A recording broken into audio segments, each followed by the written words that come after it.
노유진의 정치카페 시즌2. 예, 추석이 문득 성큼 우리 눈앞에 다가왔습니다. 다음 주면 추석인데요. 근데 뭐 추석을 맞이하는 이 땅의 모든 백성들의 표정이 썩 밝은 것은 아닌 것 같습니다. 또 은근히 물가도 슬금슬금 올라서 사실 이제 또 추석장을 보는 또 많은 주부들을 굉장히 또 좀 가슴 아프게 하고 있고요. 장들 안 보시죠? 안녕하십니까. 장이요. 네, 음악평론가 강은입니다. 그리고 언론 전문가 양문석 박사님 나와 계십니다. 안녕하세요. 안녕하세요. 양문석입니다. 네, 강상구 정의당 전 대변인 나와 계세요. 반갑습니다. 네. 강상구입니다. 근데 벌써 우리 10회예요. 네, 그러네요. 그 노유진의 한 정치 카페 100회쯤 한 줄 같아요. 예, 그 수많은 노유진의 팬들의 짝퉁 비난을 받으며 이제부터 10회부터는 이제 우리의 프로그램으로 이제 자신 있게 가야 되는 거 아니에요? 어디다가 좀 자신 있게 해왔잖아요. 근데 좀 쫀 거는 있지. 좀 쫄리는 거는 있지. 그래서 내가 댓글에도 어떤 분 댓글에도 이렇게 달아놨어요. 양문석입니다. 노유진이 아닙니다. 이제는 노유진의 그림자를 확실하게 벗어던지고 우리가 좀 재밌게 잘하는 날로. 너무 그러죠 뭐. 굉장히 쿨하셔. 예. 네. 요즘 뭐 다들 바쁘신데 TV 드라마들은 좀 혹시 보시나요? 아유, 제가 출연한 프로그램도 볼 시간이 없어요. 원래 자기가 출연한 건 안 보는 겁니다. 예. 전 뭐 드라마 잘 안 보는데요. 예. 총선 끝나고 우울해가지고 총선 끝나면 우울해요. 예. 예, 우울해가지고 그때 이제 총선 때 한참 했었던 드라마 태양의 후예 요거를 16회를 다 다운받아가지고 다운을 받아서 네, 집에서 저는 본방사수였는데 그래요? 네. 그럴 수가 없어가지고. 왜냐면 저하고 결정 오랫동안 일했던 친구가 그걸 제작하고 그래요? 또 그 대본을 또 쓴 사람도 또 제 후배고 한번 불러주세요. 예, 그래서 다음 주 부르려고요. 추석 중에는. 좋은 생각이네요. 네. 다음 주 청취율 확 오를 것으로 보입니다. 네, 근데 송중기 오나요? 송중기는 굉장히 바쁘셔서 송혜교라도. 네. 우리 정치자들은 송중기 별로 뭐 크게 환호하는 스타일은 아니잖아요. 대부분 이병헌, 안성기 이런 팬들 아니에요? 그래요? 난 모르지. 뭐가 다르죠? 난 모르죠. 정의당 달라? 대변인 있는 건 알아야지. 정의당 대변인 아니. 전 대변인이어서 몰라요. 지금. 예, 그래서 가령 이제 우리 TV 드라마를 보다 보면은 이 TV 드라마라는 게 사실 좀 그렇지 않습니까? 이렇게 뭐 한두 해 건너뛰어도 또 이렇게 보면 또 얘기가 금세 한 10분만 보고 있으면 이어져요. 예. 예. 또 이게 뻔히 저렇게 진행된 걸 또 뻔히 알면서 우리는 또 보기도 합니다. 우리 정치자들한테는 그냥 무협지. 예. 그 고난을 겪다가 그리고 좀 늘었다가 한판 붙었다가 졸라 얻어 터지고 절벽에 떨어져서 동굴에서 비겁을 얻어서 그렇죠. 또 초절정 절벽에 고수가 돼서 떨어지면 나타나고. 사실 죽어야 되거든요. 근데 안 죽어. 주인공은 죽으면 안 되지. 그게 그러니까 태양의 후예에서 송중기도 죽어야 되는데 그렇게 폭탄을 직접 맞았는데 안 죽잖아. 전 뭐 박근혜 대통령 얘기한 줄 알았어요. 예, 사실은 이렇게 이런 그 뻔한 전개나 어떤 진부한 어떤 그런 표현들을 보고 내 클리셰라고 내 속에 합니다. 네가 있다 이런 거. 내 속에 내가 있다는 건 굉장히 그 엄청난 그 역사적인 이후에. 표현이죠. 그 이후에 예, 그냥 그 비슷하게 따라하는 거. 근데 이제 우리 방금 강 대변인도 얘기했습니다만 지금 벌써 집권 4년 차에 우리 나라를 대표하는 박근혜 대통령의 이런 일련의 정치적 행동들을 보면 워낙 TV 드라마를 좋아하신다는 얘기도 있었지만 이 TV 드라마에 나오는 어떤 이런 정말 진부하고 어떤 예측 가능한 어떤 줄거리 아주 투명한 분이죠. 그대로 이렇게 느껴지는 경우가 너무너무 많습니다. 근데 여기에서요, 우리 예측 가능한 이야기를 하면서 지금 그 이야기 하려고 그러죠. 전자결제 이야기 하려고 그러죠. 그렇죠. 예. 완전 이제 버릇됐어, 버릇. 근데 더 재밌는 거는 박지원 국민의당 그 원내대표 비대위 위원장이잖아요. 나는 예상했다. 근데 그분도 참 진부해. 그분만 예상했나? 우리도 다 예상했는데. 근데 그분이 예상했다는 걸 또 자랑을 했더라고요. 우리는 어디 발언할 데가 없잖아요. 맞아. 그분은 이제 얘기하면 다 실리고 기사에. 우리는 여기서 발언하죠. 우리는 여기서 이제 전 대변인 말하는 거고. 가슴 아픈 지금 고백이야. 그런 뻔한 클리셰 같은 대사들인데도 꼬박꼬박 TV에도 나오고 신문에도 뜨고 포털에도 뜨잖아요. 네, 그러니까 박지원 국민의당 원내총무. 원내대표. 원내총무 언제쯤 얘기돼요, 진짜. 원내총무가 옛날 같은 거 아니에요? 같은 분 옛날에는 원내총무라고 했죠. 그게 뭐 넘버니 다 해먹는 세상에 넘버 2나 넘버 3나 뭐. 이런 그 해외 순방 중에 이제 이 전자결제로 주요 사안을 결정하는 것은 뭐 이미 한두 번이 아닌데요. 예상했던 대로 우리 박 대통령은 중국 항저우에서 전자결제를 통해 참 겉으로 문제가 또 늘 많았지만 이것도 클리셰야, 그죠?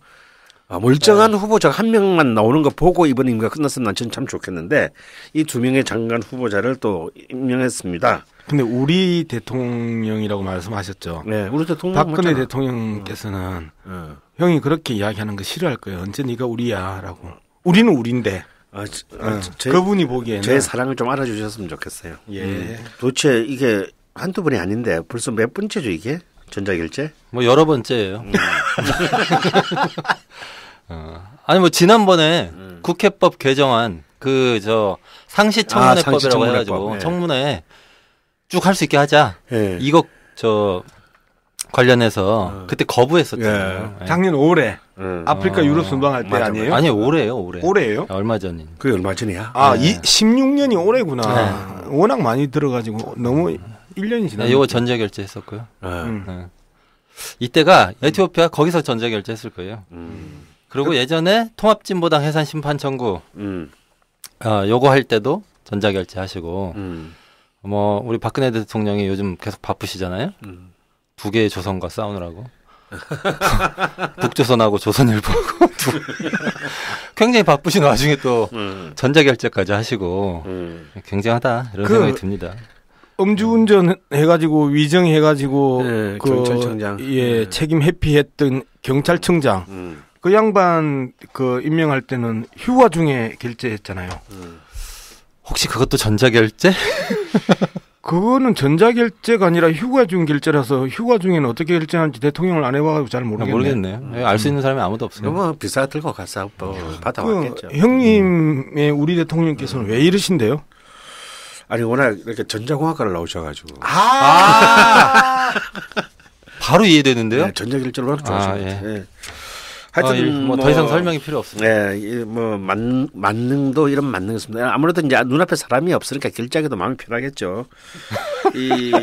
원래 사람 잘 안 만나요. 네, 원래 사람 항상 눈앞에 사람 없는 상태에서 결제할 가능성이 많아요.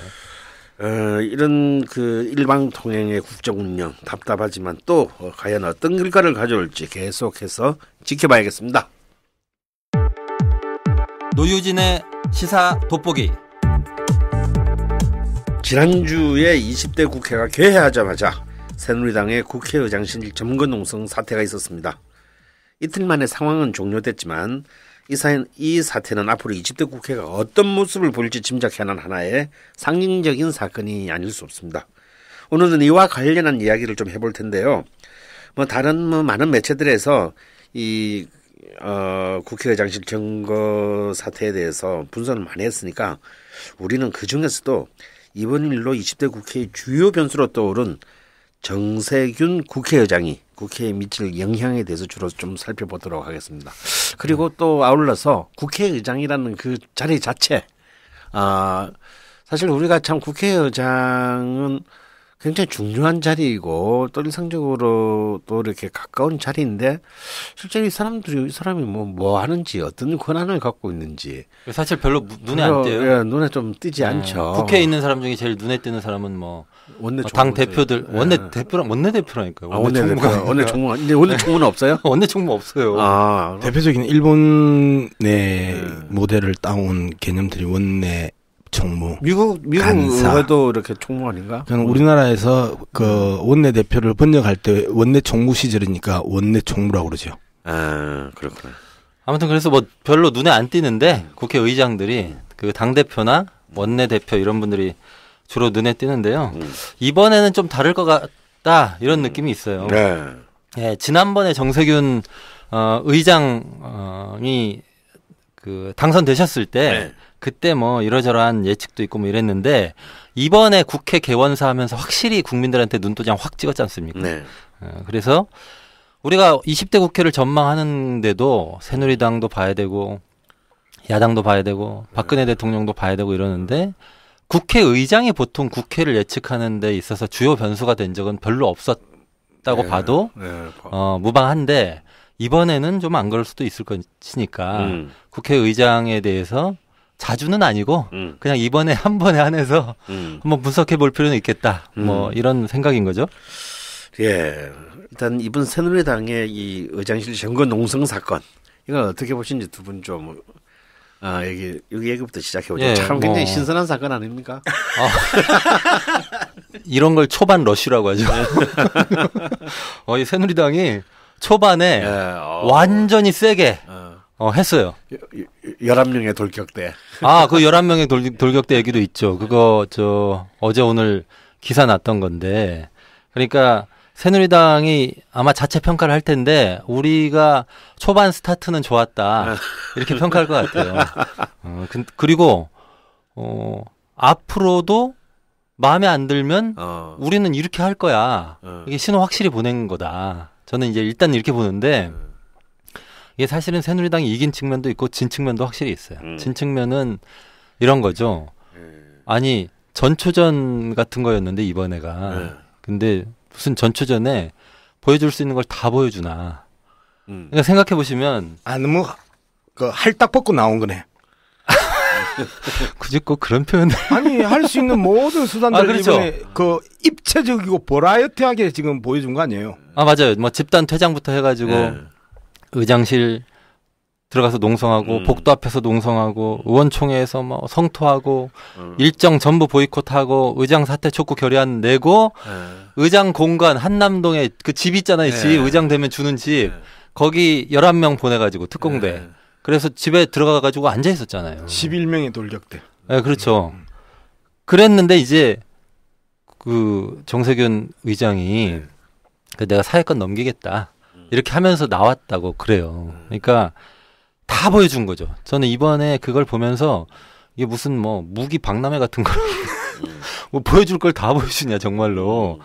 그 말은 뭐냐면 이제는 싸우더라도 예를 들어서 똑같은 방식으로 싸울 수밖에 없어요. 왜냐면 이번에 다 보여줬기 때문에 이 바운더리 안에서 싸웁니다. 국민들이 보기에는 새누리당 쟤네들은 왜 저런 식이지? 이렇게 앞으로 평가될 가능성이 많기 때문에 패배했다 이렇게 보고요.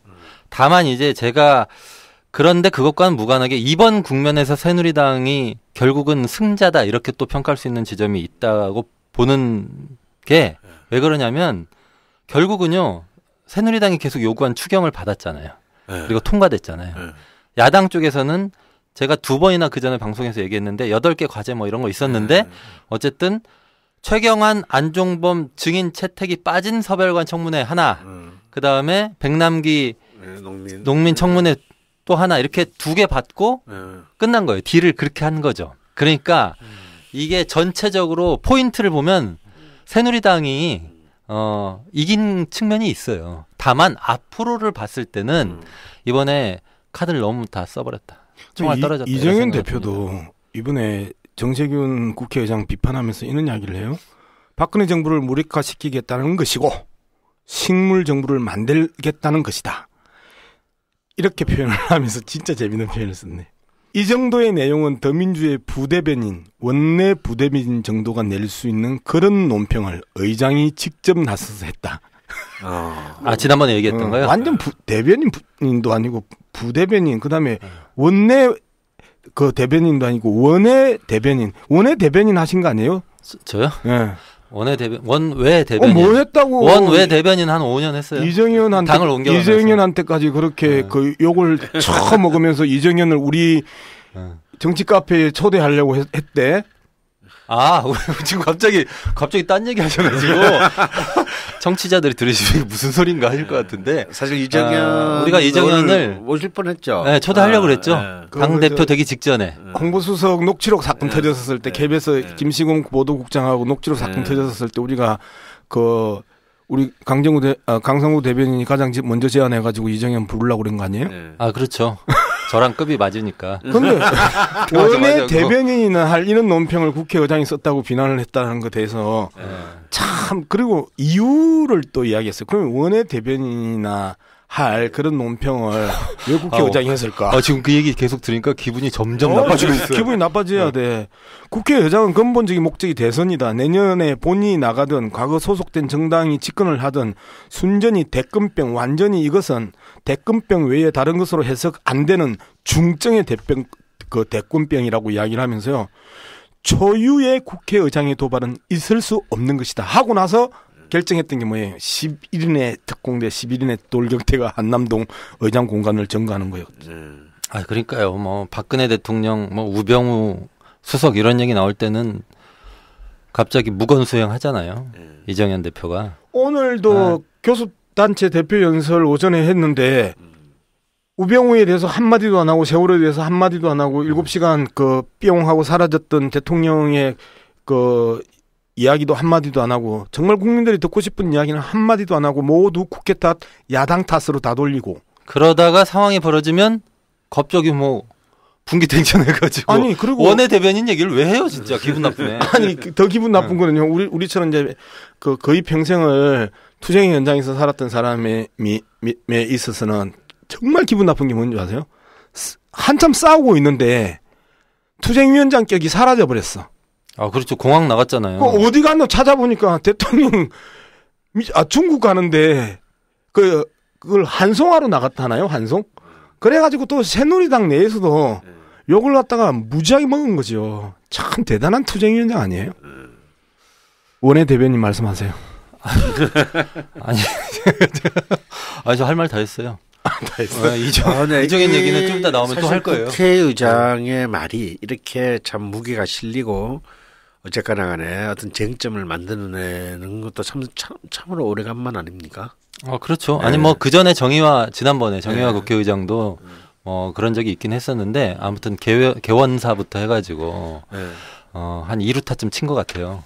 이게 이제 국회의장 스타일이 어떤가가 전국에 상당히 큰 영향을 미치는 것 같습니다. 근데 그럼 그 정세균 의장의 개원사가 또 못할 말을 한 것도 아니고. 그렇죠. 이정현 대표야 그렇게 막 피를 토하면서 얘기를 했지만 얘기하면서 마음속에는 내내 박근혜 대통령이 있었을 거예요. 근데 핵심 두 가지였잖아요. 그러면 아까 우리 이야기했던 이정현 마음에는 대통령이 있다. 그러면 내 마음에 네가 있다 하고 똑같은 거네. 그렇죠. 이걸 갖다가 뭐라고요? 클리세? 뻔한 얘기. 진부해.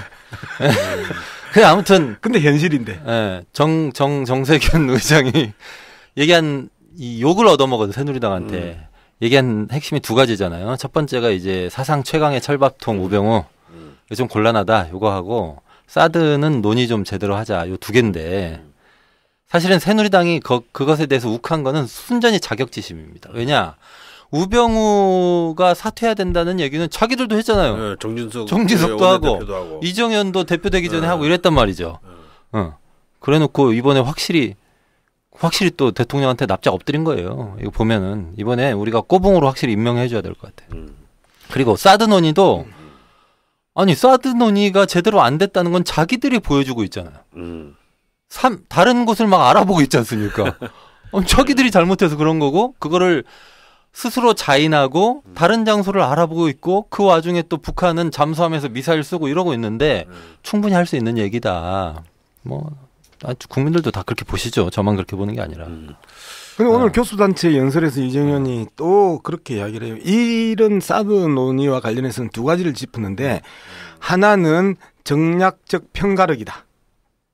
또 하나는 주변국과 북한이 오판할 수 있도록 자초하는 일이다라고 비판을 해요.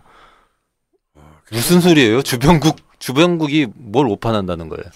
정세균 의장이 그렇게 얘기하면 아니면 반대하면 우리가 반대하면 중국이 오판하고 이런다는 거예요? 그냥 초당적으로 자꾸 협력하자는데 왜 초당적으로 협력을 안 해요, 의장께서. 그런 얘기구나. 그런데 중국은 시진핑하고 오바마하고 3일날 만나가지고 치열한 아주 대놓고 이제 조진 거 아니에요, 오바마를. 100분 토론했더만요. 그렇죠. 4시간 동안에. 그다음에 러시아 푸틴도 이 부분에 대해서는 반대다는 입장을 또 명확하게 밝혔어요. 이제 이런 측면에서 보면 정세균 의장이 신중하지 못한 사드 결정을 지적을 하고 그다음에 신중하지 못한 사드 결정의 과정에 있어서 주변국과의 관계들도 고려하지 못했던 부분을 지적을 했었잖아요. 그게 현재 그 G20를 위해서 지금 중국에 모인 그 정상들, 그다음에 그 지난 3일날 블라디보스톡에서 푸틴하고 박근혜 대통령 만났었을 때도 그 부분을 지적을 했는데 한국 언론들은 어떻게 보도를 한 줄 아세요? 사드와 관련해 가지고 푸틴의 입장에 대해서는 거의 보도를 하지 않았습니다. 오히려 MOU 체결한 것들, 그리고 러시아와 한국의 MOU 체결한 비즈니스 영역만 엄청나게 보도를 했는데요. 지난번에도 우리가 MOU에 대한 성격을 이야기를 했었잖아요. 양해각서. 안 지킬 의무가 없는. 지킬 의무가 전혀 없고, 그 다음에 제가 외국에 나가가지고 MOU를 체결한 것만 해도 7개 정도 됩니다. 누가요? 제가 정부에 있을 때. 이명박 정부와 박근혜 정부를 두루 거친 이 한때 방통위원 관료. 네, 관료. 아침 점심 저녁을 호텔에서 다 드셨던. 그럼 네. MOU 체결을 한 7개 했는데 저도 모르고 방통위도 모르고 청와대도 모르는 MOU라는 거죠. 이런 MOU를 우리나라 언론은 대대적으로 강구하고 선전하면서 외교와 세일즈를 겸비한 대통령의 모습들을 부각시키고자 하는데 정작 푸틴은 사드 문제는 단호하게 반대한다는 입장을 밝혔는데 그 부분에서는 거의 언론에서 다루지 않았다. 이게 한국 현재 그 얘기가 나온 김에 오늘 박 대통령과 시진핑 주석 사이에 회담이 있지 않았습니까? 네. 이 사드 부분에 대해서 굉장히 우리가 이렇게 좀 주목해야 될 시 주석의 반응이 나온 것 같은데요. 아니요, 그러니까 원래 시진핑이 아까 얘기를 방금 전에 하시면서 왜 오진핑? 오바마하고 시진핑하고 대화하면서 사드 반대를 분명히 했단 말이에요. 얼굴에다 대고. 박근혜 대통령 만나서는 사드 반대 이렇게 얘기는 안 했고, 돌려서 알아듣게 얘기했어요. 대통령이 알아들었는지는 몰라요. 근데 아무튼 알아듣게 얘기했죠. 근데 이게 사실은 박근혜 대통령 기분 나빠야 될 사안이거든요.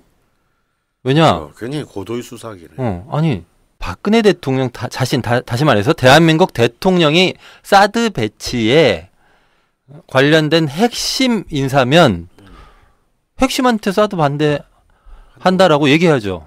근데 오바마한테 얘기했잖아요. 박근혜 대통령한테는 얘기 안 하고 약간 좀 본사한테 얘기한 거예요. 지사한테 얘기 안 하고 애들로 말한 거죠. 기분 나빠야 될 사안이거든요. 근데 어쨌든 이번에 G20 회담을 거치면서 중국은 사드 반대에 대한 입장을 분명히 했습니다. 네, 그거는 사실이죠. 근데 이제 정부가 이런 걸 가지고 예를 들어서 정세균 의장이 개원사에서 사드 배치와 관련해서 이야기를 한 것, 그 다음에 야당과 시민사회 진영이 사드 배치와 관련해서 반대를 하는 것, 이런 것 때문에 중국 등이 오판할 것이다 라고 생각하고 이정현 대표가 또 그런 식으로 복심을 발휘해가지고 얘기하는 거, 이런 거는 전부 말이 안 되는 거예요. 지난번에 새누리당이 그런 식으로 정세균 의장한테 반응한 것도 다 오버액션이고 그런 거죠. 정세균 국회의장 발언을 정확하게 워딩 그대로 읽어드리면요.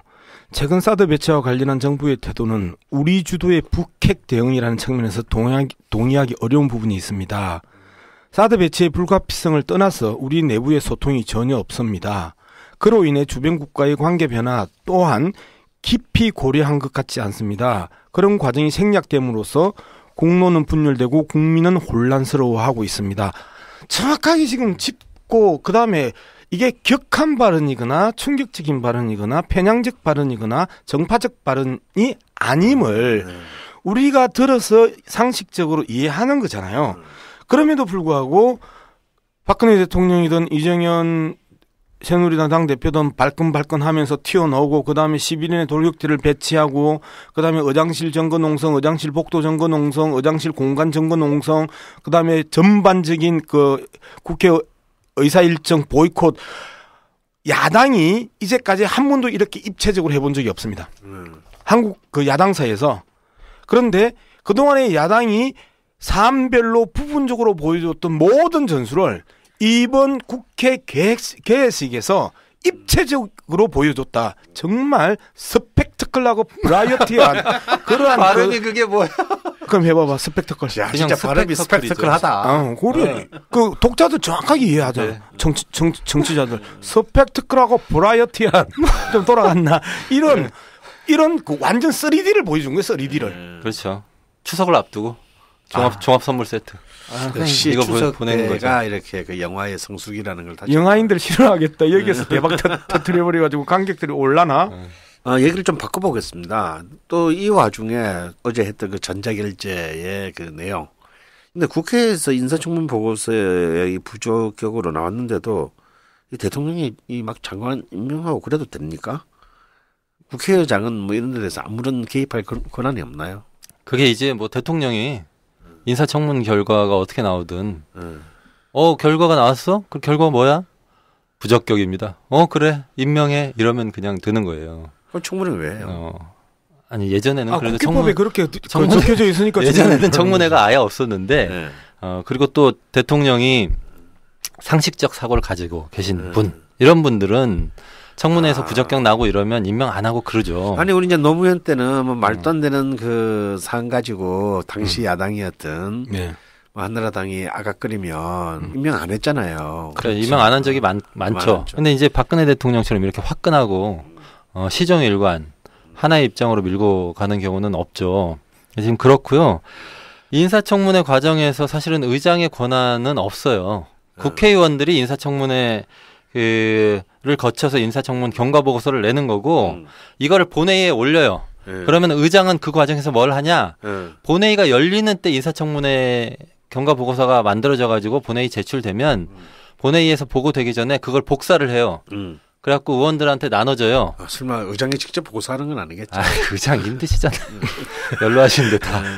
그래서 근데 이제 복사를 해서 나눠주는 게 의장의 임무예요. 아니 정말 법에 그렇게 돼 있어요. 법에. 본회의 보고 전에 그 복사라는 표현은 아니고 제가 그 표현은 정확히 모르겠는데 아무튼 복사해서 나눠주게 돼 있고요. 복사본을 배포를 해서 뭐 그런 식으로 배람하게 하지. 좀 격조 있게 표현이 돼 있을 거고 그 다음에 인사청문 보고서를 대통령한테 지체 없이 전달하게 돼 있어요. 그러니까 국회의장 역할은 청문회 한 거 보고서를 받아서 대통령한테 토스하는 거 배달 요 정도 역할이고요. 그러니까 국회의장의 권한이란 게 사실 그 국가 의전 서열 2위이긴 한데 인사청문회는 아니고. 네, 그렇죠. 인사청문회 과정에서도 보면 특별한 역할은 없어요. 그러니까 이게 솔직히 말하면 좀 문제라면 문제죠. 국회의장이 의사 진행하고 그러니까 사회 보고 국회 관리하고 뭐 이런 건 있는데 그동안에 전통적으로 가장 강력한 국회의장의 권한은 사실은 직권상정 할 수 있는 권한이었어요. 근데 이제 이게 얼마 전에 국회 선진화법 만들어지고 나서 직권상정이라고 하는 권한이 약해졌죠. 그러니까 예전에 하도 이제 날치기로 쓰였어요. 그러니까 우리가 좀 듣기에는 좀 이상해 이 말이. 왜 그러냐면 아니 직권상정 그거 나쁜 거 아니야?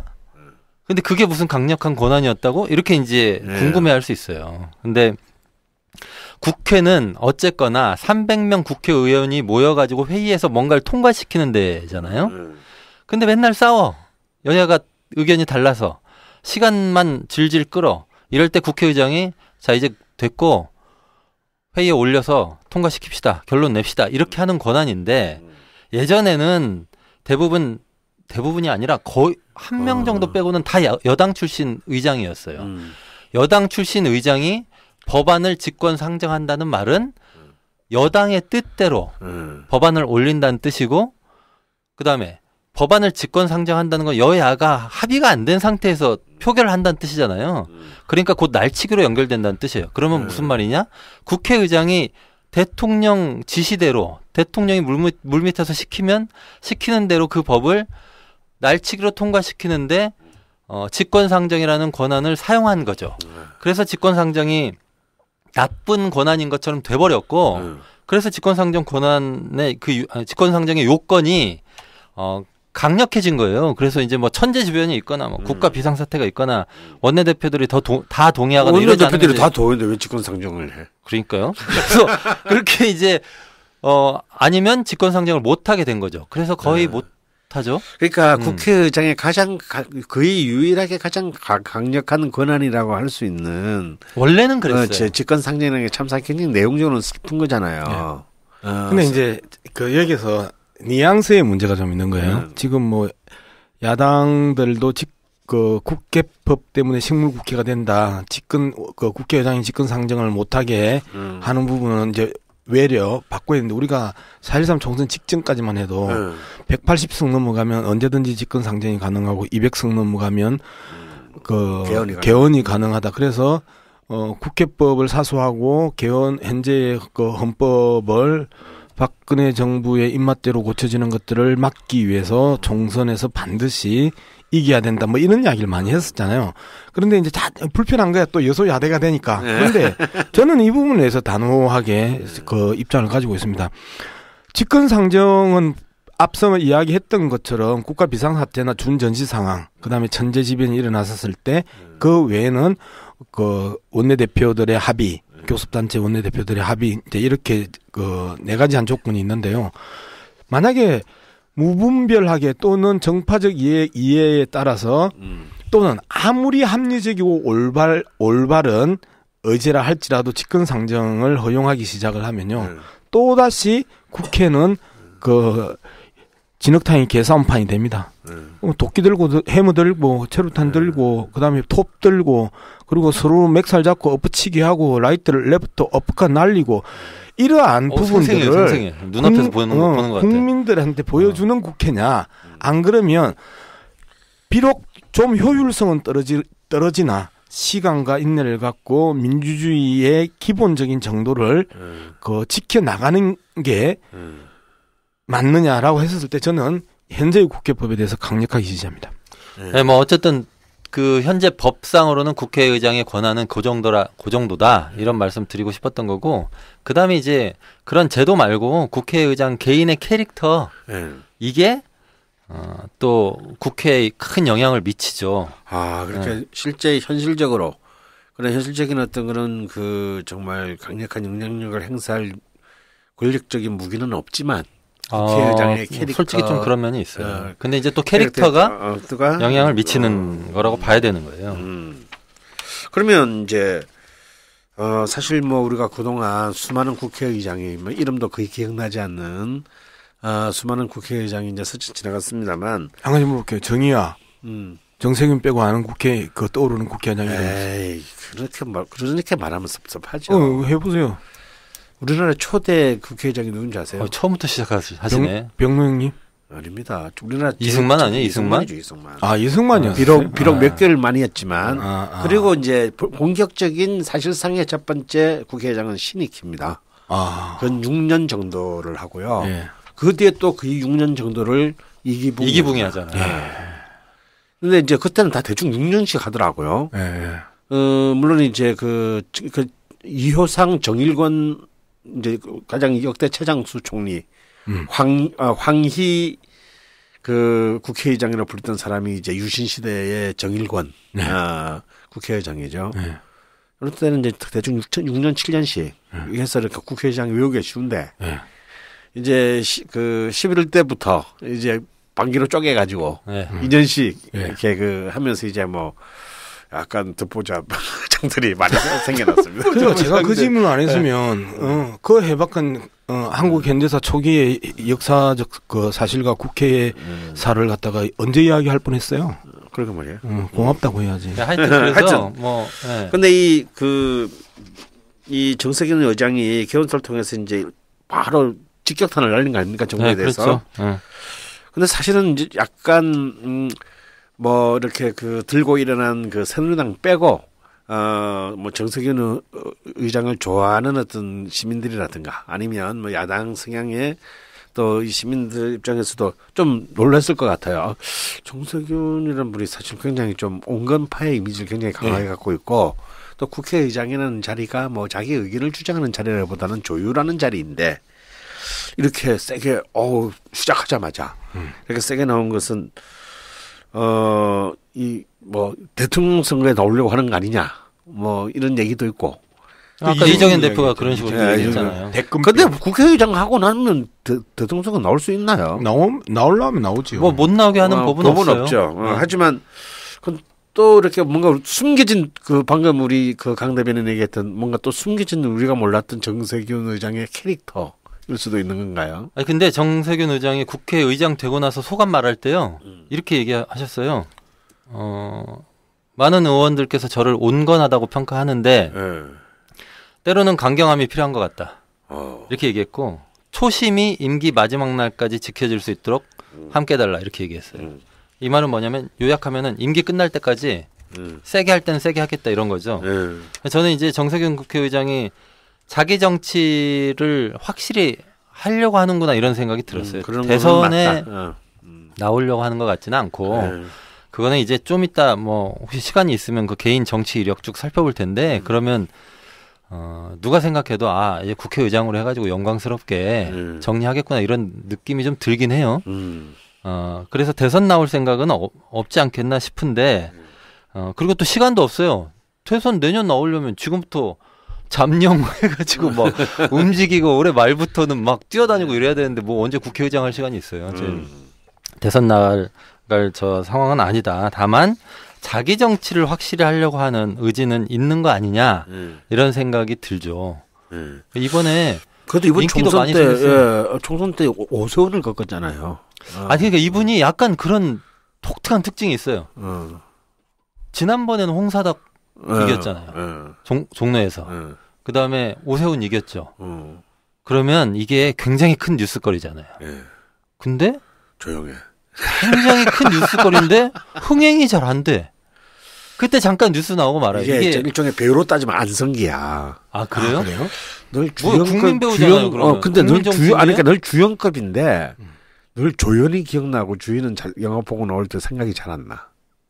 아마 기자들이 대선 시기 때마다 바라는 대통령 하면 정세균 국회의장 같은 경우 몇 차례 여론조사에서 1등을 했어요. 기자들이.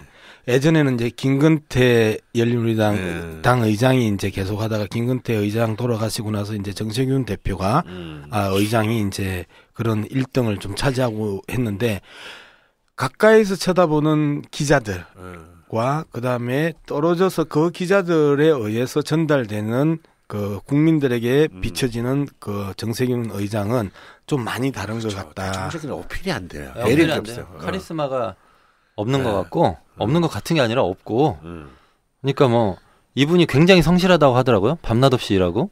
성실함의 전형이죠. 예를 들면 사람도 굉장히 좋아 보이잖아요. 일단. 좋대요. 오늘 제가 예를 들어서 의장한테 전화를 했어요. 그러면 바로 못 받으면 다음날 아침 7시에서 9시 사이에 전화가 와요. 그런 스타일이에요? 그도 어제 답장을 못 해준 사람들한테 다 아침에 일어나가지고 전화를 다 해줘요. 뭐 이제 국회의장 되고 나서는 한번 전화했어요. 주혜선 의원 미방위 배치 문제로 이제 그 길게 한 통화를 했었는데 어쨌든 그날은 바로 받아서 다행이지만 대부분은 바빠서 못 받으려는 그 다음 날이 반드시. 정말 성실하신 분이. 요즘도 일주일에 3번씩 영어 원어민 강사하고 전화 통화한대요. 영어 실력. 근데 LA에서 오래 살았잖아요. 한 8년인가? 아니 근데 그렇게 살아도 소용없어요. 아무튼 그러니까 이제 성실하다는 거죠. 근데 성실하고 누구한테도 뒤지지 않는 능력을 갖추고 이래도 그리고 야당에서 보기 드문 경제통이고. 근데도 팍팍 치고 못 올라가는 어떤 그런 약간 그런 느낌이 있어요. 실력, 그러니까 저평가되는 어떤 그런 저평가 우량주. 우리 양 박사님 같은 그런 그런 느낌 있잖아요. 안타까워요. 양 박사는 아직 저기 주식 상장도 상장이 안 됐어요? 됐고 장래 그래도 하지 못해. 명리학적으로도 안 좋대. 그래요? 그래도 또 청렴한 거 아니에요? 이 정도면. 청렴하죠. 일단 스캔들이나 뭐 뇌물수수 이런 거 없잖아. 기본적으로 스캔들이 이제까지 한 번도 없었던 대표적인 국회의원이죠. 근데 내가 볼 때 스캔들이 없어서 그런 것 같아요. 그러니까 아무도 기억을 못 하는 약간 거였어. 저처럼 울음살롱 사건 이런 거 따지면 지난번부터 그 사건 뭔지는 얘기 안 하고 계속 제목만 얘기하세요. 아니 별로 안 듣고 싶어요. 아니 그러니까 정세균 의장은 약간 악플보다 무플 정치인이에요. 맞아. 그게 핵심이에요. 네. 악플은 없는데 무풀이야. 무풀 정치인. 아니 청렴하긴 진짜 청렴하죠. 그 작년 말에 보면은 정세균 의장 아들이 30대 중반이래요. 근데 아직 취직을 못 해갖고 그때까지만 해도 막 원서를 100통씩 집어넣고 이런데 면접 오라는데도 별로 없고 이렇대요. 국회의원 아들이 보통 그러면 우리 다른 의원들은 찾아가기도 하고 직접 채용도 하는 전화도 하시고 아니 그러니까 이렇게 할 텐데 여기에서 잠깐 인서트하면 며칠 전에 한겨레 신문 기자하고 박지원 국민의당 대표가 이 KTX 인터뷰를 해요. 근데 맞아요. 저도 봤어요. 그 기사를 보면서 내가 얼마나 대단한 박지원이라고 이야기를 했던 게 KTX 표를 자기는 6시에 끊었는데 갑자기 기자가 인터뷰하자고 와가지고 그 기자표를 못 구해서 2시간을 기다려서 같이 표를 구해서 내려갔다. 이 이야기를 하면서 국회의원의 특검 다 내려놨다를 은근히 자랑하는 거잖아요. 네. 이러한 그 말과 내용들을 정세균 대표가 조금만 장착을 하면 정세균 의장이 정말 그 야당의 대표적인 대권 후보로서의 이 위상을 만들어냈었을 텐데. 그런데 지난 2012년 대선에서도 당내에서 4등했어요. 4등. 토론은 그때 가장 잘했어요. 네. 많은 사람들이 평가하기를 토론은 가장 잘했다. 그럼에도 불구하고 그러한 카리스마와 흡입력 이런 부분들이 그러니까 정세균 손학규가 약간 닮은 꼴이 있는 것 같아요. 그리고 아까 우리 양박도 말했지만 국회 출입 기자들이나 정치부 기자들한테도 굉장히 높은 평을 받고 있고, 뭐 백봉 신사상? 네, 그게 그 기자들이 투표해가지고 주는 상이에요. 그건 누구나 받는 상이에요. 근데 제가 보니까 백봉 신사상 하면은 항상 정세균 의장 얘기가 나오는데 또 따져봤더니 뭐 박근혜 대통령도 한 5번 받고 뭐. 그거는. 그다음에 대표들 다 받고 뭐 이러더라고요. 기본적으로 당 대표 원내대표는 거의 그냥 당연직으로 주는 상 이런 거 있잖아요. 그런 거예요. 그런 거. 정 교장이 시장상 먹는 거랑 같이. 시장상 먹고 교장상 먹고 그다음에 학교 학부형상 먹는 거 학부형상이라고 그러나? 육성회장상. 육성회장상. 근데 그런 건 있어요. 뭘 받아봤어야 알지. 옛날에 홍준표도 받고 이완구도 받고. 죄송합니다. 앞으로는 뭐 상 받으시길 바랍니다. 저평가 우량주. 아니 학력고사 상장 일단 되시길 바라고. 학력고사 내신등급 15등급한테 뭘 그렇게 바래. 나는 그때가 1등급보다 15등급이 좋은 줄 알았다니까. 아니 아무튼 그래서 근데 이제 그런 거 있잖아요. 이완구를 소개하면서 이분이 백봉 신사상을 받은 분이다. 홍준표를 소개하면서 김무성을 소개하면서 그렇게 얘기 안 하거든요. 근데 정세균을 소개할 때는 꼭 이 얘기를 해요. 그러니까 이분이 성격도 좋은 건 확실한 것 같아요. 그 상에 어울리는 분이죠. 그리고 박근혜 대통령도 한 5번 받았다니까. 4번인가 5번인가. 그렇게. 근데 저는 이 정세균 의장하면 기억나는 게 한 가지 상이 있어요. 정치인 중에 베스트 드레스상. 그래요? 네, 옷 진짜 잘 입어요. 실제로 베스트 드레스. 그러면은 뭐 대중한테 어필하는 거 말고는 다 잘하네. 그러니까 그게 이상하다. 그 문제예요. 그래서 그게 뭐냐면 이런 생각이 들어. 우리가 워낙 격동의 현대사를 살다 보니까 그러니까 이런 이제 모범생이고 착하고 청렴하고 상대적으로 도덕적인 사람들은 대해서 우리는 흥분을 못하는 거야. 유권자들이. 뭐 그런 면이 확실히 있어요. 대한민국에서 뭔가 대통령을 원하는 그 대통령상이라는 거는 굉장히 사실은 폭력적인 카리스마를 분출하거나. 그냥 박정희. 그렇죠. 박정희이거나 노무현이거나. 예. 그러니까 사실은 그런 점에서 문재인 후보도 그런 점에서 많이 이 양쪽의 어느 걸로부터 많이 뺏기는 셈이죠. 그러니까 뭐 어쨌든 그런데 이제 이번에 이 분이 국회의장을 하면서 초반에 선빵 한번 날린 거죠. 근데 이제 이게 얼마나 갈지는 뭐 지켜봐야 되지 않을까 싶어요. 개인의 캐릭터를 뭐 그래서 알 필요가 뭐 있는 측면이 있는 거죠. 그래도 말 나온 김에 오늘이 어떻게 보면 참 이 추석 앞두고 국회의장 특집인데 언제 우리가 또 국회의장에 대해서 다시는 안 할 거예요. 다시 다뤄보겠어요. 뭐 잠깐 좀 개인의 캐릭터를 좀 더 이해하기 위해서 좀 이력도 한번 잠깐 짚어주시죠. 이분이 본래 DJ의 건주로 정치를 시작하고 그 전에는 쌍용 그룹에 쌍용 그룹 쌍용 상사 거기 들어가가지고 뭐 이것저것 팔고 해외 나가서 뉴욕, LA 이런 데서 8년 정도 근무를 하고 그러다가 저는 특이한 게 뭐 그런 경력이라기보다 그 정도 근무한 다음에 생각했대요. 이제 정치해야 되겠다고. 그리고 그만뒀대요.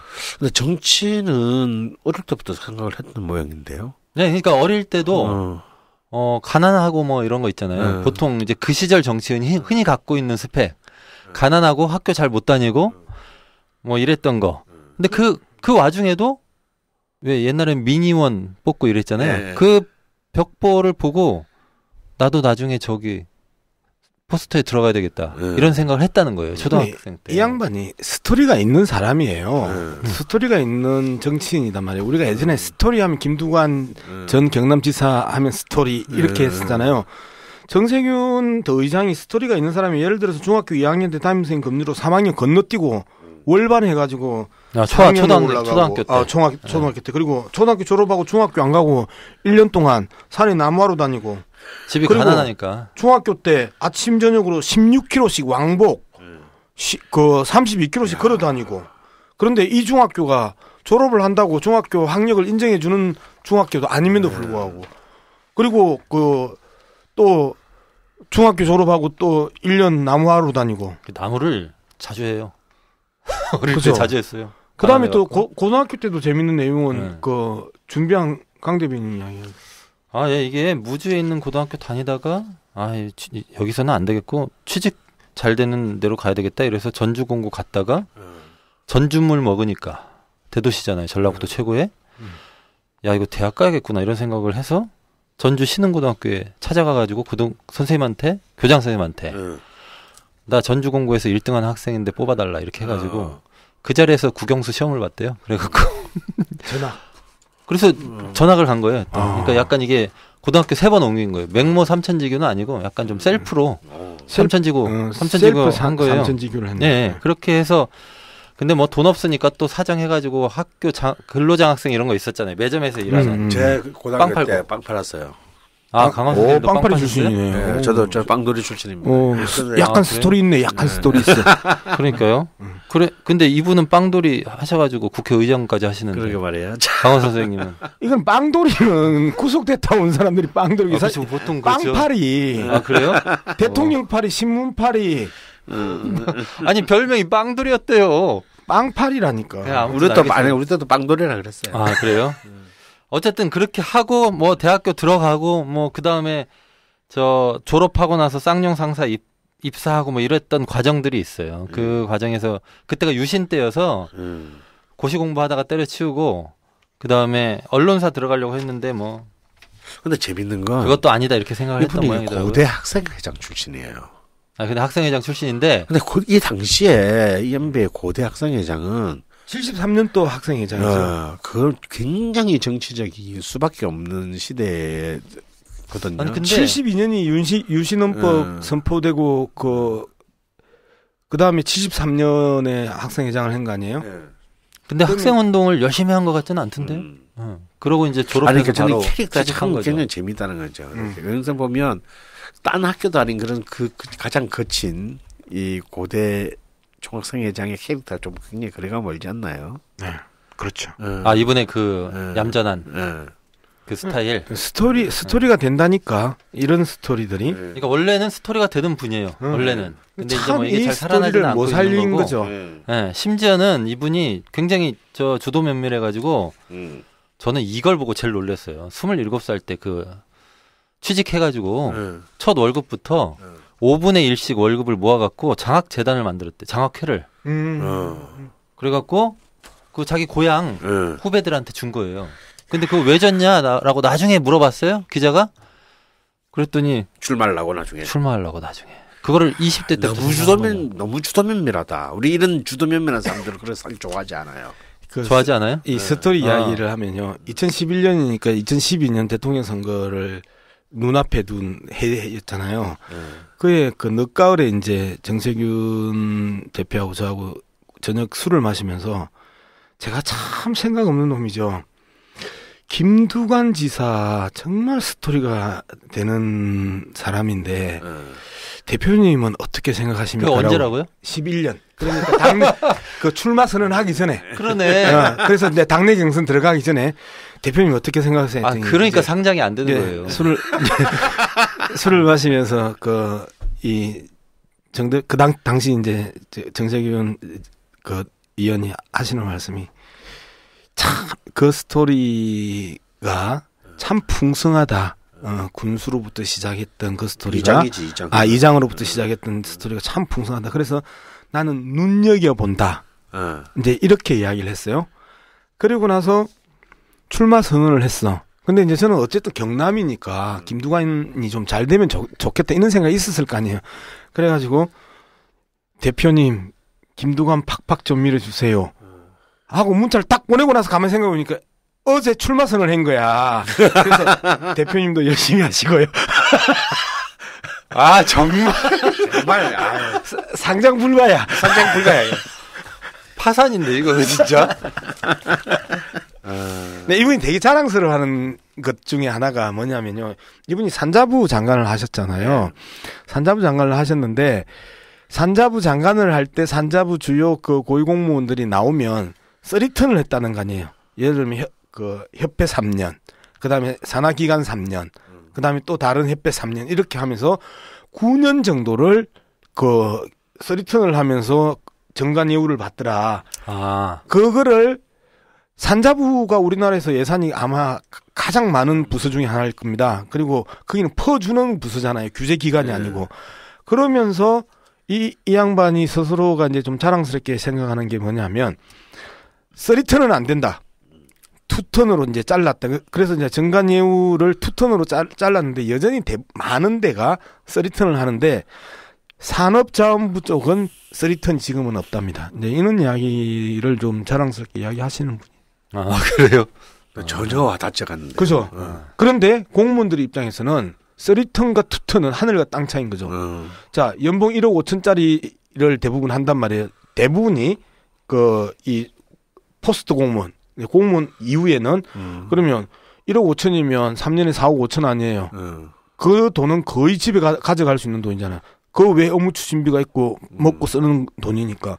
그러면 원턴에 4억 5천, 투턴에 9억, 쓰리턴에 12억 5천 이렇게 정도 되면 13억 그래서 5천. 우리는 13억 5천인가요? 우리나라 공무원들이 가지고 있는 그 고위공무원이 되려고 하고 국장이 되려고 하고 차관보가 되려고 차관이 되려고 하는 이유들이 거기에서 나오는 거거든. 그러면 가장 많은 산자부에서 투턴으로 잘라놓으면 다른 부처에도 그 영향이 강하게 미칩니다. 그래서 정관 예우를 6년 이상 못 받게 하는 이러한 부분은요. 우리가 나쁘다 하면 다 티코든 그랜저든 다 나쁘다고 하지만 그랜저를 티코로 줄이기는 엄청나게 힘들거든요. 노무현 대통령이 이해창이 5천억 쓸 때 500억 가지고 했다고 하면 이건 엄청난 정치적 개혁이었는데 그걸 갖다가 그랜저나 티코다 다 쓸어버리라라고 이야기하기 어려운 것처럼 탄탄히 뿌리 박힌 관행을 쓰리턴에서 투턴으로 옮긴 건 개혁이다는 거예요. 그런 측면에서 와닿지는 않으나 공무원 사이에 있어서는 엄청난 파장을 일으켰던 그 조치였더라는 거죠. 그럼 뭐 국회의장 하면서도 이제 그 이미지가 있잖아요. 사람들이 보는 이미지. 그 이미지하고는 달리 앞으로 좀 강단 있는 모습을 보여주지 않을까 이런 생각이 제가 좀 들어요. 몇 가지 이유가 있는데요. 하나만 더 용비어 첨가를 부르면요. 뭐 국회의장 저는 뭐 남의 당 출신 그러니까 의장이라서 뭐 지금 이제 야당 출신 국회의장이 오래간만에 나왔으니까 들어가자마자 가장 먼저 했던 게 뭐예요? 비정규직 국회 청소노동자 정규직화를 선언을 했었잖아요. 그건 어떻게 됐습니까? 실제로 뭐 추진하고 있어요. 정규직화가 됐을 거예요. 됐을 겁니다. 아무튼 그럼 이제 제 얘기 좀 해도 되죠? 용비어천가 끝나셨죠? 아니 저는 그래서 강단 있는 모습을 보여줄 것이다. 이렇게 좀 한 4가지 근거로 그렇게 얘기하고 싶은데요. 첫 번째는 뭐냐면 이게 정세균이라고 하는 정치인의 정치 이력의 마지막이에요. 그러니까 마지막이니까 좀 잘하고 싶겠죠. 마지막 영광. 두 번째는 이분은 보면 선당후사 맨날 그러는데 그러니까 정치인 중에도 조직을 항상 우선시하는 정치인이 있어요. 드물게. 자기 열심히 하는데 그게 다 조직을 키우는데 들어가. 자기가 크는데 들어가는 게 아니라 이런 분이 계시거든요. 근데 보통 이제 정치인들은 그렇지 않은 사람들이 많죠. 근데 그것 때문에 저는 못 떴다 이렇게 생각해요. 근데 국회의장은 정세균 의장은 선당 후사의 정신이 강합니다. 아니 그러니까 그 이력을 보면 주로 당 살리고 수리하고 정비하고 뭐 이러는데 시간 많이 보내거든요. 근데 국회의장은 이제 혼자잖아요. 어차피 자기 열심히 하면 뜨게 돼 있어요. 그런 것 때문에도 강단 있는 모습을 보여주는 것으로 평가받을 거다. 세 번째는 뭐 이제 본인이 주장하는 개혁적 어떤 정책이나 마인드 이런 거 있습니다. 그런 것들이 워낙에 박근혜 정부하고 안 맞기 때문에 이게 또 사람들이 보기에는 강단이 있네 이렇게 볼 것이고요. 마지막으로는 주변 조건도 그럴 것이다. 이렇게 좀 생각해요. 예, 사실 이 정세균 이 국회의장은 이제 무주진환 장수 나중에 임실까지. 예. 여기서 이제 사선을 그냥 뭐 내리하고 그리고 이제 서울 종로로 옮겼잖아요. 그죠? 그래서 국회의원을 6번 했고 한 번도 안 떨어지고 한 번도 안 떨어졌어요. 내리한 거는 처음 아닌가요? 아 몰라요. 그건 모르겠는데.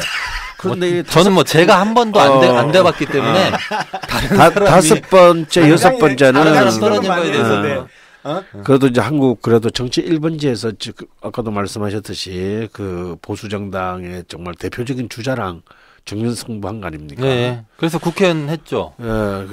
왠지 정동영 의원이랑 굉장히 많이 대비되네요. 비교는 돼요. 네. 그리고 광역단체장도 한번 도전했었어요. 떨어졌는데. 그건 한참 전 아닙니까? 네, 한참 전인데요. 그 다음에 당직은 중요한 거 다 했었죠. 그 다음에 장관 했죠. 남은 게 대통령 하나인데 대통령은 지난번에 떨어졌잖아요. 아까 우리 얘기했지만 4등 해가지고 떨어졌고 그 다음에 이번에 국회의장 나온 거예요. 그러니까 개인의 캐릭터도 그렇고 정치 이력으로 봐서도 그렇고 저는 이분이 이제 우리 내내 얘기했지만 결정적인 게 없어서 대통령 되기는 쉽지 않고 솔직히 말씀드리면 제가 보기에는 국회의장으로 마지막 정치 이력의 승부를 보지 않을까 저는 뭐 이런 생각이 들어요. 그러니까 아까 왜 그러네요. 이분의 장점이 있잖아요.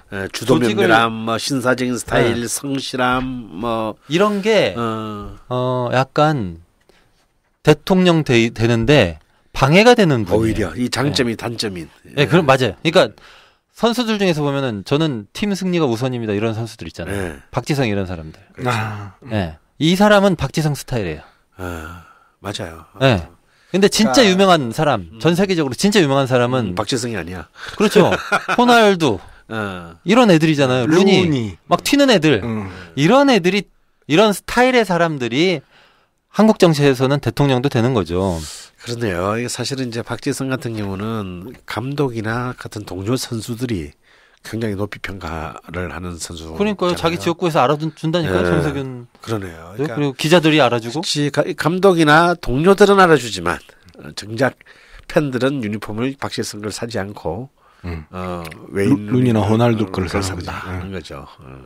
근데 참 강단이 있었던 모습들도 줬는데요. 2009년에 그 미디어법 날치기 하던 과정들, 미디어 악법이라고 우리가 표현했었잖아요. 지금의 오늘의 종편을 만들게 했던 상황이었고, 이명박 정권 초기에 엄청난 반동적 정책들을 추진할 때 실질적으로 미디어법 싸움이 가장 강하게 붙고 미디어법을 가지고 상당 부분을 무력화시켰던 싸움이 저는 역사적 싸움이라고 봅니다.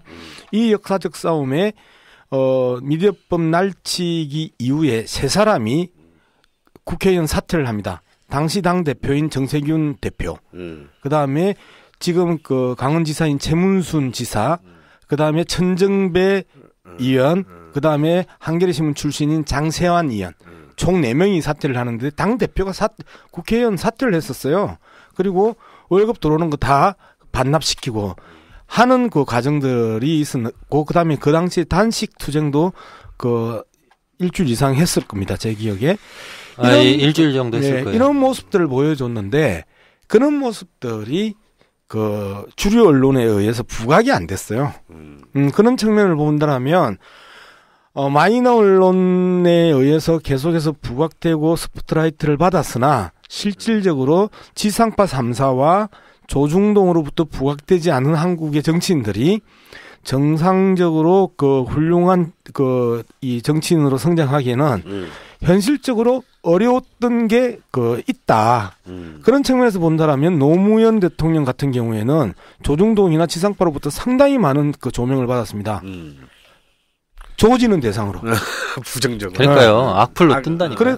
그래서 정치인들이 그렇게 이야기하잖아요. 예전에는 자기 부음 기사만 아니면 어떤 기사도 좋다 했는데 요즘은 이제 자기의 그 성폭행과 부음 기사만 아니면 모든 게 좋다라고 이야기하는 게 네. 악플에 대한 이 부분이 실질적으로 정치인들을 성장시키는 주요한 그 걸음이 될 수 있다는 거죠. 이제는 매니지먼트계의 이른바 PR 기법들이 정치인들한테도 앞으로 적극적으로 도입되지 않을까 싶네요. 네, 뭐 실제로 그런 게 있으면 그건 저 좀 알려주시고요. 실제로 또 그 더불어민주당 내에 정세균 걔도 이번 20대 총선에서 거의 많이 국상 몰락했죠. 강기정, 전병헌, 그다음에 오영식 이런 그 소위 말해서 그 고대 그룹 플러스 호남 그룹이 그 무너져 내리면서 정세균 의원 입장에서는 육선으로서 대선으로 갈 것이냐, 국회의장으로 갈 것이냐의 갈림길에서 자신의 당내 기반들 범친노 그룹, 범주류 그룹의 그 자장으로서의 그 고민들이 결국 국회의장으로 빠진 것. 뭐 김부겸 의원이 당권으로 갈래, 대선으로 갈래 할 때 자신의 그 당내 기반이 없다 하더라도 대권으로 그 돌아선 거하고는 정반대의 행보를 보여준 거잖아요. 자신의 탄탄한 당내 조직 기반이 없음으로 인해서 어쩔 수 없이 눈물을 머금고 국회의장 쪽으로 그 방향을 틀 수밖에 없었던 비운의 또 정치인이라고 평가할 수도 있겠죠. 네, 아무튼 그래서 저는 뭐 국회의장이 이제 됐기 때문에 제가 아까 말씀드렸던 그 강단 있게 움직일 것이다라고 했을 때 두 번째 이유. 그러니까 이게 이제 약간 1인 기업 같이 됐잖아요. 그렇죠. 네. 그러니까 이제는 조직을 위해서 일하면 그게 곧 자기를 위해서 일하는 게 됐어요. 국회의장이라는 자리가. 그래서 저는 뭐 국회의장으로서 평소에 해왔던 것처럼 그러니까 자기 직책이 요구하는 어떤 일을 열심히 하면 강단 있게 박근혜 대통령하고 맞서는구나 이렇게 평가가 될 것으로 보이고 그래서 20대 국회에서는 국회의장이 다른 국회와는 달리 상당한 역할을 할 것이다. 그러니까 우리가 정치 분석할 때 국회의장 변수를 염두에 둘 필요가 있다. 앞으로는 이런 생각이 들어요. 그리고 이분이 개혁적 마인드도 있어서 근데 개혁적 마인드가 있는데 국회의장이 법 발의하고 이런 일은 별로 없잖아요. 별로 없어요. 국회의원들이 발의하지. 근데 오늘 신문인가 보니까 그동안에 청년세 뭐 이런 얘기 많이 했거든요. 네. 근데 그거 법안 발의하려고 한다고 하더라고요. 아, 의장의 자격으로? 네. 그러니까 그런 식으로 적극적으로 움직일 것이다 이렇게 봅니다. 그리고 아까 제가 주변 조건 얘기하다 말았는데 이게 사실은 국회의장이 뜰 수밖에 없는 조건이에요. 왜냐? 첫 번째 여소야대잖아요. 여당이 기본적으로 갖고 있는 힘은 별로 없어요. 아까 막 싸우고 이런 건 있어도 일단 물량이 좀 딸리잖아요. 머릿수가 딸려요. 근데 여당이 갖고 있는 건 없는 주제에 막 대들잖아요. 갖고 있는 게 없는데 얌전하면 국회에서 뭐 싸울 일이 없기 때문에 의장이 할 일도 별로 없어요. 또는 한쪽 당이 압도적으로 여당이 압도적으로 뭘 많이 갖고 있어서 막 밀어붙이면 의장이 별로 할 게 없어요.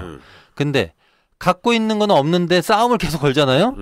그러면 계속 분란이 있을 수밖에 없고 그러면 의장이 할 일이 많이 생깁니다. 심판 볼 일도 생기고 중재할 일도 생기고 환경은 좋네. 네. 그러니까 환경이 좋은 거예요. 그리고 두 번째는 게다가 이 사람이 야당 출신이잖아요. 박근혜 정부는 계속 폐악질이잖아요. 국민들이 보기에 이분이 합리적이고 상식적인 얘기 정도만 해도 굉장히 뭔가 하는 것 같아요. 이번 건이 그런 건이에요. 그렇죠. 네. 딱히 그렇고. 충격적이거나 귀에 거슬리는 표현이 아니잖아요. 네. 근데 막 새누리당은 충격받고 막 정가동성하고 이렇게 한단 말이죠. 그다음 마지막으로 박근혜 대통령은 친박 대통령 만들기 위해서 사력을 다할 거 아닙니까? 레임덕은 레임덕대로 오는데 또 친박 대통령 만들려고 엄청 노력해요. 그럼 무리수가 계속 생깁니다. 이번에 장관들 임명하고 이런 거 다 무리수잖아요. 그러면 이건 뭐냐? 대통령이 짱짱하면 의장이 압력을 받아요. 야, 이거 정부에서 하려고 통과시키려고 하는 법인데 이거 내가 좀 해줘야 되는 거 아니야? 근데 대통령이 점점 힘이 빠지면 의장은 압력을 덜 받아요. 네. 근데 대통령이 무리수를 던져요. 그럼 의장이 할 말이 있잖아요. 이분이 대표적인 사건이에요. 네. 그러니까 압력은 덜한데 할 말을 자꾸 해야 되는 기회가 생기는 거죠. 저는 20대 국회 전반기는 그런 국면이다.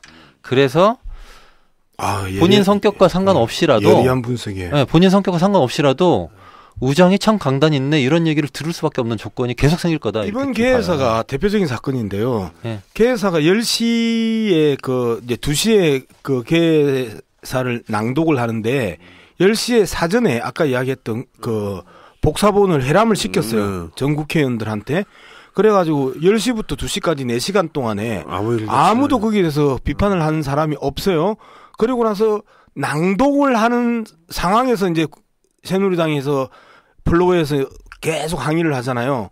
그래서 이 상황이 뭐냐 했더니 새누리당은 대체적으로 크게 문제 없네라고 봤는데 청와대에서 읽어보니까 이게 뭐야 하면서 청와대가 특별 지시했다. 그래서 이번 새누리당의 난동은 청와대가 배후에 있다. 제 이야기가 아니고 국민의당 박지원 대표의 이야기입니다. 그래서 이제 어쨌거나 간에 이번 그 개원사를 기점으로 해서 새누리당이 앞으로도 계속 이제 국회의장의 중립 의무에 대해서 앞으로도 계속 좀 어쨌거나 국회의장의 발목을 잡으려 들지 않겠습니까? 새누리당은 그렇죠. 근데 이제 법에 의장이 정치적 중립을 지켜야 된다 이런 조항은 없어요, 사실은. 네. 그러니까 뭐 민경우 그 새누리당 의원이 뭐 국회의장의 정치적 중립을 실효적으로 확보하기 위한 국회법 개정이 절실하다 뭐 이런. 그러니까 법에 없으니까 그런 건데 다만 이제 국회의장이 되면은 당적을 버리게 돼 있잖아요. 네. 2002년에 국회법 바뀌면서 그렇게 됐어요. 근데 이게 원래 뜻이 이제 중립 의무를 지켜라 이런 의미가 있어요. 확실히 있긴 있는데 그렇게만 보통 사람들이 얘기하는데 우리가 그 국회법이 그 당시에 왜 개정됐는지를 좀 그 맥락을 살펴볼 필요가 있어요. 왜 그랬냐? 그때까지 죄다 여당 국회의장이었습니다. 여당 국회의장이 중립을 안 지킨다는 건 무슨 뜻이에요? 대통령 꼬북 노릇 한다는 뜻이에요. 아니 국회가 정부를 견제하고 그렇게 해서 균형 정부와 국회와 법원이 뭐 삼권 분립해가지고 견제와 균형하라면서요. 근데 맨날 대통령 종노릇만 해요 국회의장이. 그래서 그런 거 하지 말라라고 해서 당적을 버리라고 결정을 한 거거든요. 근데 그러면 그거는 무슨 뜻이냐면 중립을 국회의장이 지킨다는 것은 대통령 눈치 그만 봐라 이런 뜻이거든요. 그러니까 국회의장이 중립성을 유지해야 된다는 건 국회가 독립성을 지켜야 된다는 뜻이에요. 국회 독립을 위해서 국회의장이 중립을 지켜라 이런 거거든요. 그런 거지 무슨 야당하고 여당 사이에 중간에 정확히 딱 서갖고 기계적으로 가운데 있어라 이런 뜻이 아니죠. 새누리당 그런 거 하라고 지금 이제 요구하는 건데요. 네, 뭐 그런 겁니다. 그리고 또 어쨌거나 또 이 국회의장은 이전식 그러니까 전반기 의장이냐 후반기 의장이냐에 따라서 그거에 따라서도 달라요. 좀 다르다면서요. 네, 그러니까 중립을 지켜라 이렇게 하는데 보통 전반기 의장은 중립을 지키려고 노력한다고 그래요. 그러니까 이거는 국회의장을 연구한 논문들을 보면 그렇게 돼 있어요.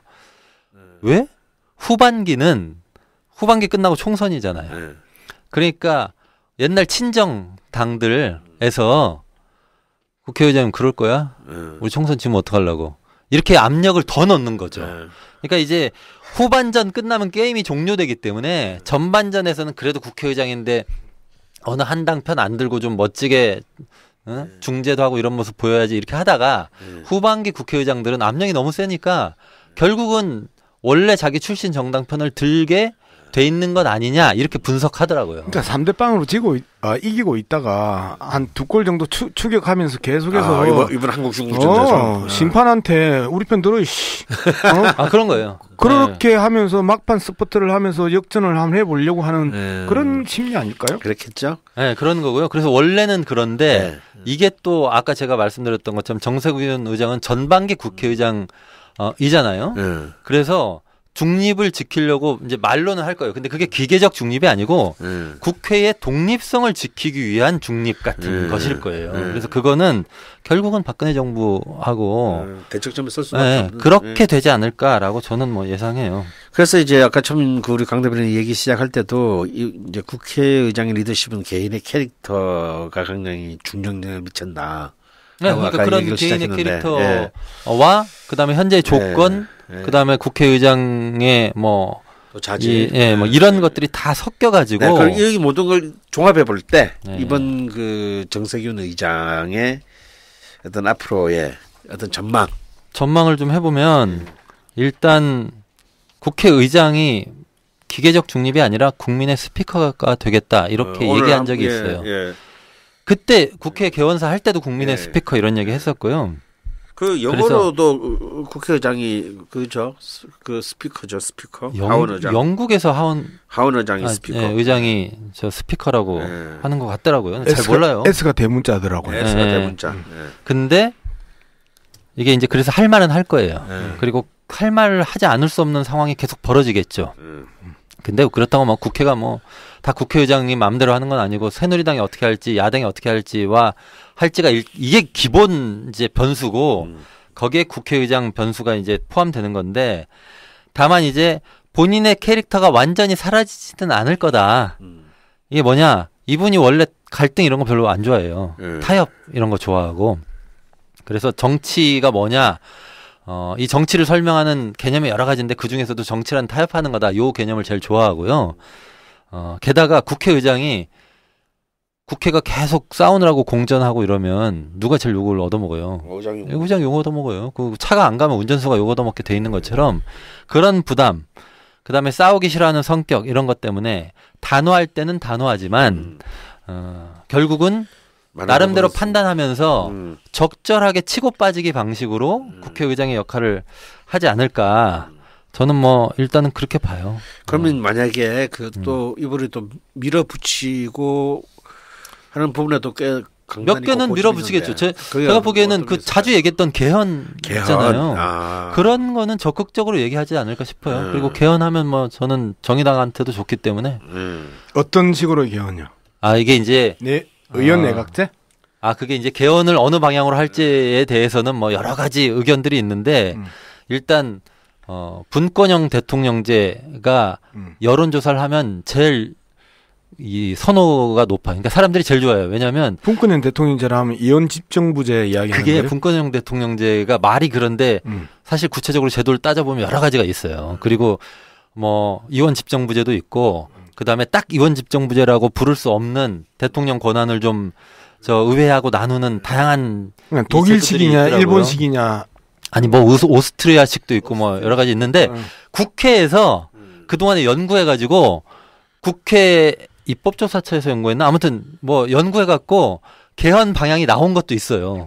나온 것도 있고 그다음에 정세균 의장이 이 전임 국회의장들이 개헌과 관련해서는 준비를 많이 이미 해놓은 게 있다 이렇게 얘기를 했기 때문에 아마도 국회에서 준비한 그 자료가 정세균 의장의 방향이 아닐까 이렇게 생각을 해요.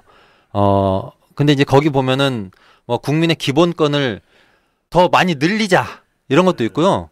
대통령한테 일방적으로 권한이 많이 지금 가 있는데 그것도 좀 분산시키자 이런 것도 있고 뭐 여러 가지가 있어요. 근데 이제 그게 되면 정의당도 좋고 대한민국도 좋고 독일식으로 만약에 그러니까 가면 정세균 의장 입장에서는 총리의 꿈을 꿀 수가 있지요. 그다음에 그 순수 의원 내각제로 가도 총리의 꿈을 꿀 수가 있죠. 그래서 그 이후에 정세균 의장에 대한 부분들은 개헌과 그 개헌이 아닌 상황에서도 또 그 구분할 필요가 있습니다. 문재인 전 대표하고 정세균 의장하고 2년 4개월밖에 차이가 안 나요.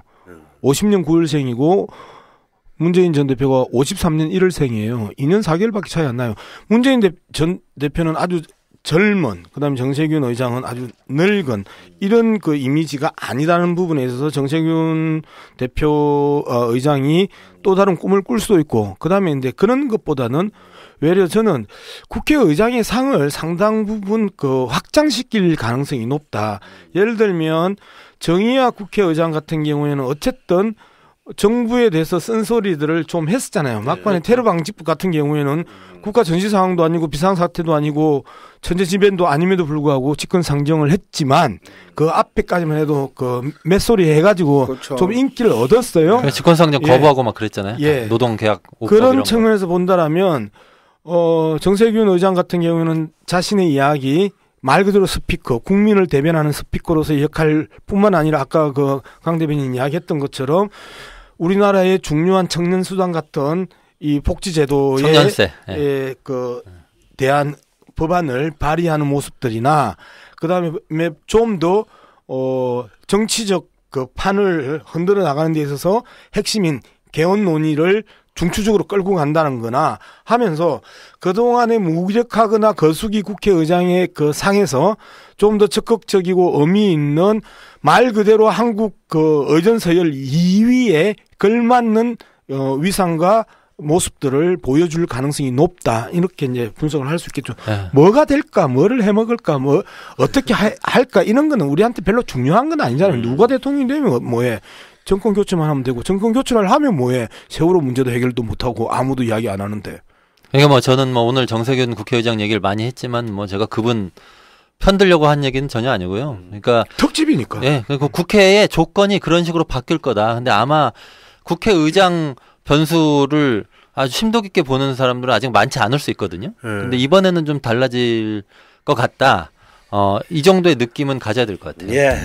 이제 임기가 뭐 1년 조금 더밖에 안 남았는데도 점점 더 나빠져만 가는 현 정부의 폭정에 맞서서 이제 이 국회가 국회 본연의 역할하는 것이 어느 때보다 중요해진 것 같습니다. 국회가 그 견제와 균형이라는 원칙을 지키기 위한 독립성을 확보하는데 국회의장의 역할이 정말 중요하구나 하는 생각을 오늘 해봤습니다. 그리고 2부에서는요 특별한 시간을 준비했습니다. 지난 9월 1일 바로 노무현 대통령의 생신이었습니다. 노무현 대통령 하면 발병가에 대중과 소통을 많이 했던 것으로 알려져 있습니다. 사실 지금 우리는 사상 최악의 불통의 시대에 살고 있다고 해도 과언이 아닌데요. 김대중 대통령과 노무현 대통령의 연설 비서관이었던 강원국 작가님 모시고 대통령의 연설에 숨겨진 이야기들을 알아보려 합니다. 저희는 2부에 뵙겠습니다.